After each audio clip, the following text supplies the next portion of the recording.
Bakit second hand binebentang water station? Ibig bang sabihin, hindi kumita? Anong ine-expect mo? Pag ikaw ang nag-manage, kikita ka? Kaya yun naging second hand. Kasi po, high na yung maintenance. Mataas yung costing. Hindi na sila makasabay sa lasa ng tubig na binibenta sa market. Kaya na bankrupt. Ngayon, kukunin mo yung sakit niya sa ulo. Good luck.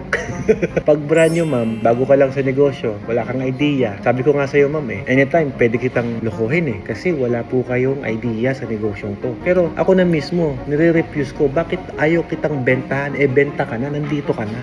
Tumatanggi akong bentahan ka kasi nga, ang concern ko, kikita ba after kitang mabentahan? Kagaya mo, ma'am, pumunta ka rito, nirekomenda ako. Benta na yan Pero pagating mo rito, ay, hindi ko maibenta sa'yo yung product na gusto mong bilhin, although may pera ka naman, decide ka nang bumili. Hindi mo rin ako mapilit na bebentahan kita ng alam kong ikaw malulugi eventually. Hindi lang naman makina puhunan nyo rito, ma'am, sir. Ang puhunan nyo rito, building, galon, pan-deliver. Pag yung makina mo pumalpak, lahat ng mas malaking investment mo, benta. Hindi mo mabenta yung building na pinagawa mo. Hindi mo pwedeng ibenta ng mahal yung tricycle na pinagawa mo. Yung mga galon na ininvest mo, hindi mo na rin mariretrieve yan kasi pinahiram mo na. Hindi mo na mabawi. Napalit na ng mga lumang galon. Uy, na problema. Para maging successful ka sa negosyong tubig, make a good machine. Yung machine na yon ang magpo-provide ng sustainable business for you. I-priority nyo yung makina. Napaka-importante nun. And the rest is history. Maganda nga makina mo. Tapos, palpak naman ng management. So, dalawang problem mo na ngayon. Kailangan, kung may maganda kang makina, ay intindihan mo na lang management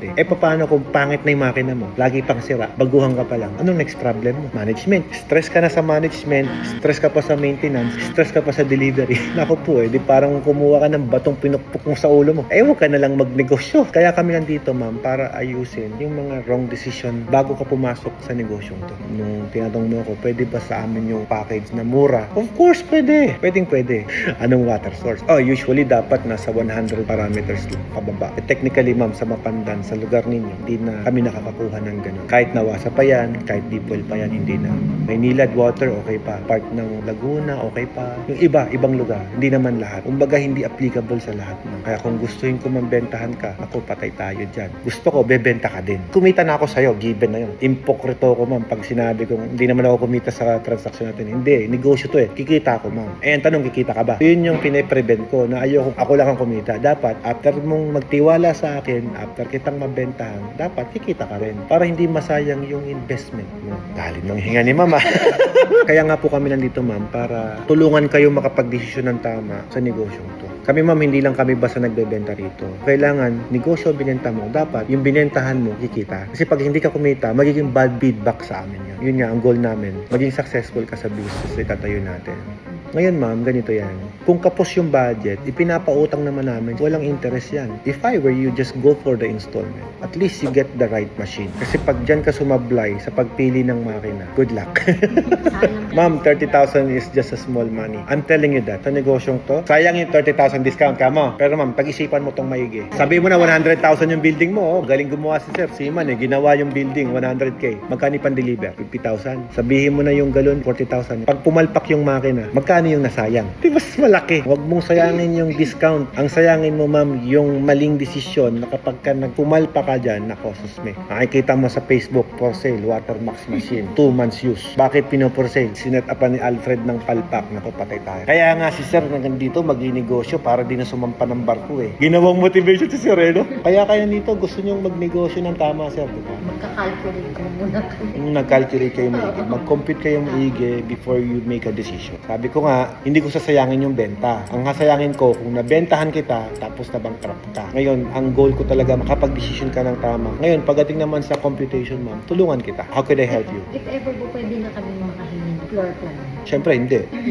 Ba't kita bibigyan ng floor plan? Para matansya po namin Yung gastos. Ay, nako, mali yung hinihingi mo, ma'am. Ang kailangan mong hingin sa akin, hindi floor plan. Advice ang kailangan mo sa akin. Nag-start ng water refilling station. Tapos ang gusto, mura, ganyan. Alam mo na nangyayari sa kanila. Yung container nila, dahil mura yung makina, napupunta doon sa magagandang water station na may magagandang makina. Kasi yung container mo, ang habol lang nila, syempre, bagong operate ka. Pag nagpa-refill sila, bago yung container, papalitan nila ang luma yun. Kukunin yung galon mo. Pangit yung machine mo, hindi na babalik sa'yo yun. Bibili yun sa tubigan na may mas magandang makina, may mas maayos na building. Yun ang totoo. Kaya sa negosyong tubig, syempre, pagandahan ng quality, linis, hindi lang presyo. Kahit bagsak presyo po yan. Kung yung tubig naman, nakasang kanal, naku po, hindi po bebenta. Ayoko naman na doon tayo sa namuhunan lang kayo sa simula, tapos yung container nyo, ginagamit na ng ibang water station. Doon kayo malulugi. Dapat yung container ng ibang tubigan, yung nakukuha nyo, kasi masarap yung lasa ng tubig nyo. Yun dapat yung isipin niyo. Kaya huwag kayong kumuha ng murang makina. Dapat quality na makina yung hanapin nyo. Kaya sabi ko nga sa'yo, ma'am, kung kulang yung budget, utanin nyo na lang. Kasi kaya malakas ang loob namin, napapansin nyo. Alam namin na hindi luho yung binili mo. Negosyo yan. Kikita yan. Ibig sabihin, pag kumita,